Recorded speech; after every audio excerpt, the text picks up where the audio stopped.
আসসালামু আলাইকুম। মার্চ 4 গাজা এত বড় একটা প্রোগ্রাম হয়ে গেল, কিন্তু দুঃখের বিষয় হচ্ছে কি জানেন, এরকম অনেক বড় বড় প্রোগ্রামগুলোতে নারায়ে তাকবীর আল্লাহু আকবার বলা হয়, ব্যক্তি এবং দলের পক্ষে স্লোগান দেওয়া হয়, কিন্তু রাসূলের নামে একটা স্লোগানও দেওয়া হয় না। দেখেন এখানে মার্চ 4 গাজায় যে স্লোগানগুলো দেওয়া হয়েছে, নারায়ে তাকবীর আল্লাহু আকবার, সাবিলুনা সাবিলুনা, আল জিহাদ আল জিহাদ, তারপরে দুনিয়ার মুসলিম এক হও এক হও, বদরের হাতিয়ার, গর্জে উঠো আরেকবার, ফিলিস্তিনে হামলা কেন, জাতিসংঘ জবাব দাও, বা এই টাইপের করে অনেকগুলো স্লোগান ছিল। তবে আমার দুঃখের বিষয়টা হচ্ছে কি, নবীর পক্ষে কি একটা স্লোগান দেওয়া যেত না?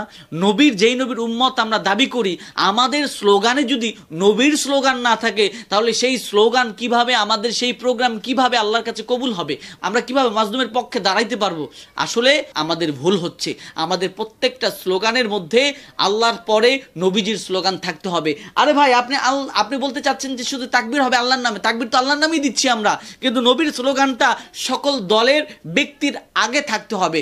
এখন আপনি কি স্লোগান দিবেন ভাই? আপনি আপনার মতো করে স্লোগান দেন না, নারায়ে রিসালাত ইয়া রাসূল আল্লাহ। এই স্লোগানটা যদি মনে হয় যে আপনার কাছে এটার অর্থ সুন্দর না, বা এটা যদি আপনার কাছে ভালো না লাগে, আপনি ফিদাকা আবি ওয়া উম্মি ইয়া রাসূল আল্লাহ সাল্লাল্লাহু আলাইহি ওয়াসাল্লাম বলেন না, অথবা আপনি বলেন নারায়ে রিসালাত মুহাম্মাদুর রাসূলুল্লাহ, অথবা আপনি আপনার মতো করে একটা স্লোগান বের করেন নবীজির শানের মানের পক্ষে, এবং এই স্লোগানটাই আপনি আপনার প্রোগ্রামগুলোতে দেন না ভাই। এটা তো আমাদের ভুল হচ্ছে। আমাদের প্রোগ্রামগুলোতে যদি নবীজির স্লোগান না থাকে, সেই প্রোগ্রামে আমরা কিভাবে বরকত পাবো? সেই প্রোগ্রাম থেকে আমরা কিভাবে আমাদের উদ্দেশ্য হাসিল করব?